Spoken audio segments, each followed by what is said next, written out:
All right. I think we're live, so let's just jump on into this here. All right, so we got another trade in the NBA. Let's throw this up here. Another trade in the NBA. The Cleveland Cavaliers and the Indiana Pacers made a trade around Caris LeVert, and we're going to talk about it. Before we do, make sure to subscribe to the channel, like the video, comment. Tell me what you think about the Pacers trading away Caris LeVert and the Cavaliers landing a nice young guard for the future for them. Let's just let's break it down. Okay, so Woj bomb about 30 minutes ago. Indiana is sending Caris LeVert and a 2022 second round pick from Miami to Cleveland for Ricky Rubio, a lottery protected 2022 first round pick, second round pick, and a 2027 second round pick from Utah. So some things to unpack here initially. Let's first pull up the Cavaliers because they obviously get the player that they're going to have for the rest of the season, and that is Caris LeVert. So LeVert is an interesting player in the NBA. So he looked, in my personal opinion, he looked really good in Brooklyn his first couple of years. He gets injured in Brooklyn. He is a part of that trade that lands Harden to the Nets. Jared Allen goes to Cleveland, and his former teammate in Brooklyn goes to Cleveland. LeVert goes to Indiana. Since being in Indiana, coming off his injury, I don't think he's the same player that he was. There is some efficiency things that I kind of look at, and I'm like, I used to be high on him, and now not as much anymore. But I still think he fits with this Cleveland Cavaliers team very, very, very good. He, at being 6'6" and kind of being known as a wing, he can handle the ball. He's a good passer. I think he has a lot of talent. I think his defense has shown flashes, but we'll get into that in a minute. But ultimately, as we look at the cap sheet here, which is kind of the first thing we always look at when it comes to these trades, LeVert, $17.5 million this year, almost $19 million next year, and then he's a free agent. So going into the offseason, this is a team in Cleveland that's targeting LeVert and saying, okay, we're going to sign you to an extension. The reason that they can do that, and they have so much flexibility in the next couple seasons to be able to make more moves, is the fact that their two best players, Evan Mobley and Darius Garland, are on such small deals for these next couple seasons. So Garland, they'll probably get an extension, but he's not going to start making like his big money until 2023, the 2023-24 season. And even then, they'll be off the Kevin Love money. They'll still have Allen under contract. They'll hope to have LeVert under contract.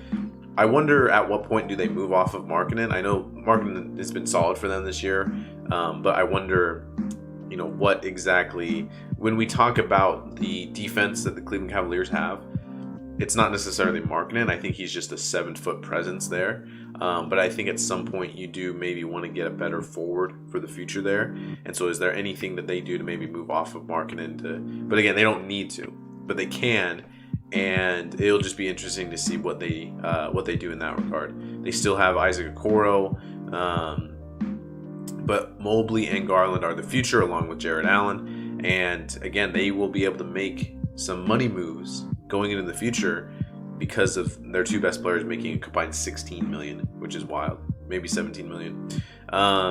Insanity. So really good stuff from Cleveland. I wouldn't be surprised if they make another move. Maybe not this trade deadline, but maybe in the offseason. Maybe in, in that, when we're getting rid of that Kevin Love money. Because again, imagine if they didn't have Love here and Love was making 18 or something, right? It would just be really interesting to see what the team would do at that point and kind of go from there. Anyway, good stuff. I think I mentioned the defense for LeVert.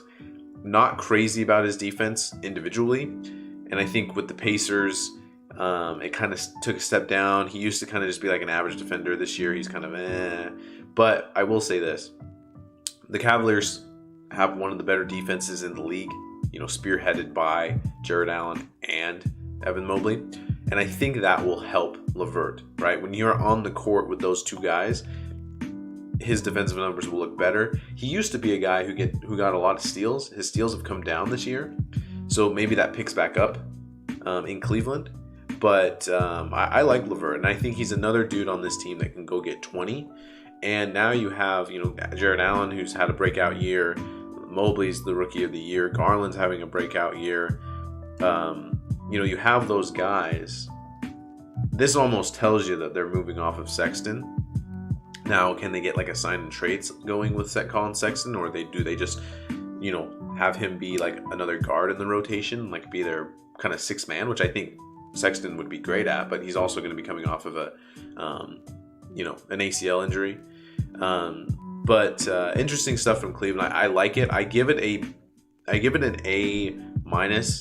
The only detractor here is just that I think that there may be some times where the inefficiency for LeVert kind of kicks in, and maybe he's not the greatest. But again, they already have kind of their three dudes that they play through with Garland and with Allen and with Mobley to a degree, and now they can kind of give him in LeVert. They can give LeVert some spotlight to be able to go do some more things on offense and go from there. So really like it for Cleveland. I think they do a great job. And when you have these young players, I'm gonna say it again. When you have these young players on their rookie deals, you can do things like this and go spend money, and they do.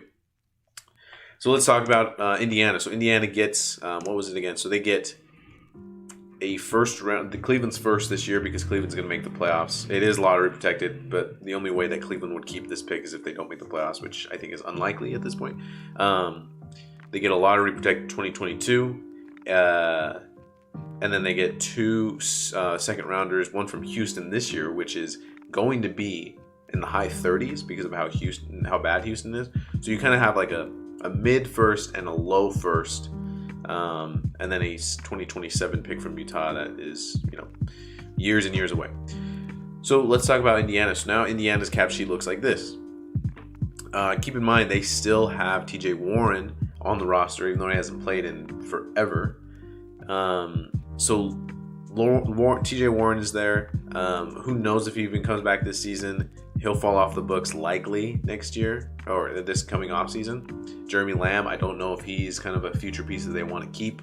And then Ricky Rubio's money just will drop off. And so Rubio obviously won't suit up for the Pacers after having his injury. You feel bad for him, but that is unfortunately just the business of the NBA, and just it happens, sadly.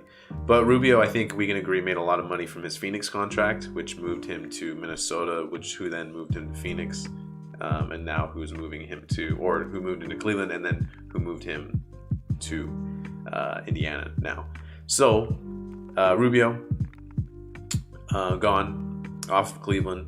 His money will be off the books, and you'll see that when you look at the projected cap space, $19 million. Again, we don't know if Rubio's going to stay or they want to keep Lamb or Warren. And then their contracts from there look pretty solid. They have Chris Duarte, who they're going to definitely be giving more playing time to now that LeVert's gone. So you'll see Duarte's minutes and his usage jump with LeVert no longer being in the picture. And then who knows about Brogdon? Brogdon might not even come back this year. He's been having an Achilles issue. I might be totally off on that. But I think Malcolm Brogdon is still, he's still having issues with his with his Achilles. And Sabonis is coming back tonight. Anyway, but Brogdon, who knows? LeVert, this could be totally the Chris Duarte show. If they trade Turner, that would be crazy. That would be wild. Because then it's just Sabonis and Brogdon, who may not come back this year.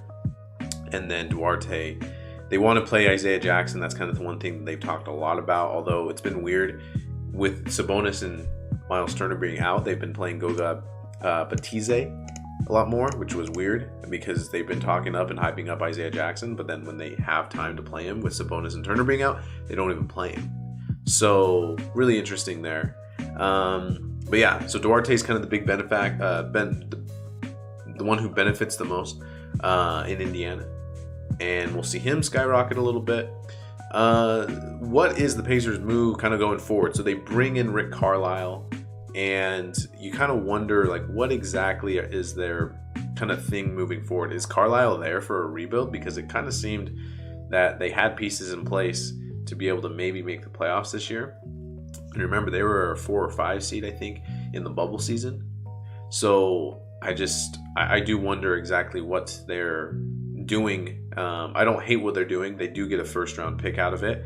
And you got to think that it's better than what any other team was probably offering for LeVert. My personal feeling towards the Cavaliers giving up a first round pick, it's not a big deal. In my opinion, unless you're getting like a top 10 pick, like you can trade your first rounders.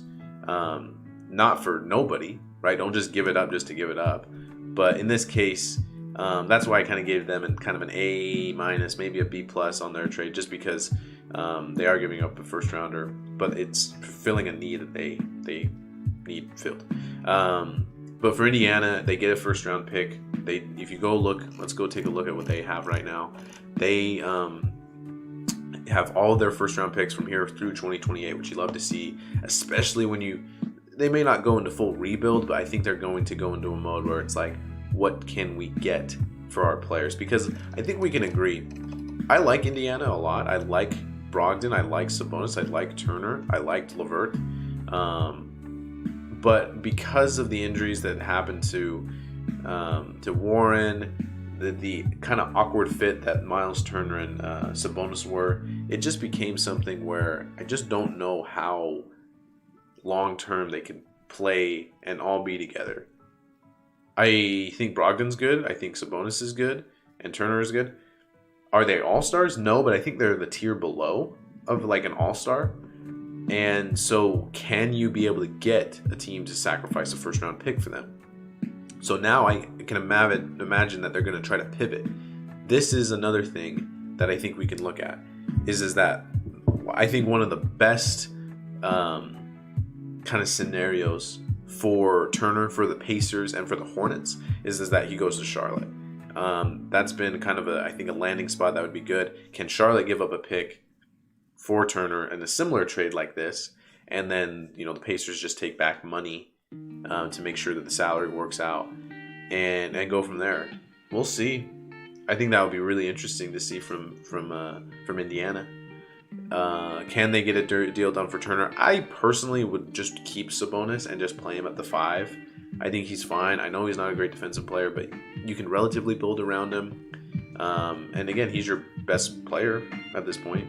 So maybe they're going to try to rebuild around him. But again, if moving off of him, I wouldn't lose my mind if the Pacers were to do that at all. And then Brogdon's the same way.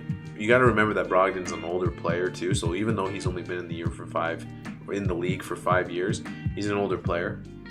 So yeah, interesting there. So I think the Pacers do a good job. I don't think LeVert is a first round pick sacrifice worthy.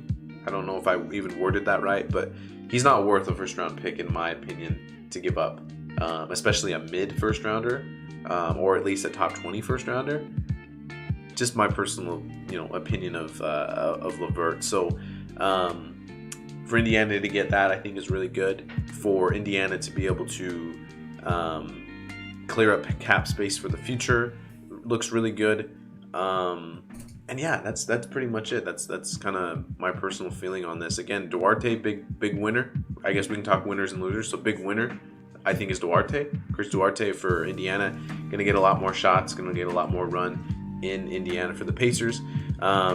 Loser, I would say, well, let me think of more winners here. I think the Cavs are winners. They get, I think, a guy that they need. I think LeVert's a winner. Woj in another tweet talks about how he's an Ohio native, and is thrilled with the opportunity to go back to Ohio and play for Cleveland and help them out with their needs. Losers, because I can't really think of any other winners. So LeVert, Cleveland is the winner. I think Indiana's a winner in some degree, maybe addition by subtraction with LeVert, because I just don't think his fit there was great. And then obviously Chris Duarte. So losers, I would say, sadly, Ricky Rubio, just because, it's not like he's going to move to Indiana because he's hurt and rehabbing, and I just feel bad that his season ended up this way, and that he probably won't make a whole lot of money, even though he was playing really solid for Cleveland this year. Even though that was happening at the beginning of the year, his injury now makes it to where his market value is going to be a lot less into a contract year, similar to like Joe Ingles for Utah. Kind of sad, and even Colin Sexton as well. A loser, I do think, also is Colin Sexton. I think they kind of bring in LeVert to play that other two-guard position because they knew that Sexton and Garland weren't the future backcourt. So LeVert will probably play the two in Cleveland. That'll be fun to see there. So Sexton's a loser. Who else is a loser here? I think you can, on a very, very small level, I think you can say that maybe Garland is a loser just because some of his ball handling will be sacrificed to LeVert, who may be a little bit more or less efficient than Garland is with the ball. But, I think it's good for Cleveland. One thing that you traditionally see with teams in the NBA who win the championship, who win it all, and who are contenders, you look at their effective field goal percentage for them and the team that they're playing against, their opponent. And if they are top 10 in offensive and defensive effective field goal percentage, they're typically winning a championship, or they're like in the final four of the playoffs. So they're making it to the conference finals. Cleveland is that right now. And I think that they are really interesting depending on the whole Brooklyn situation, depending on if the 76ers make a move. Look, I don't know what the standings are right now off the top of my head. I would love to see a Cleveland-Chicago second round. And I think that's doable right now because I think Chicago's like 1 and Cleveland's like 4.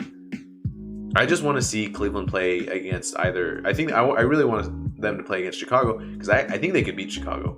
I really think they could.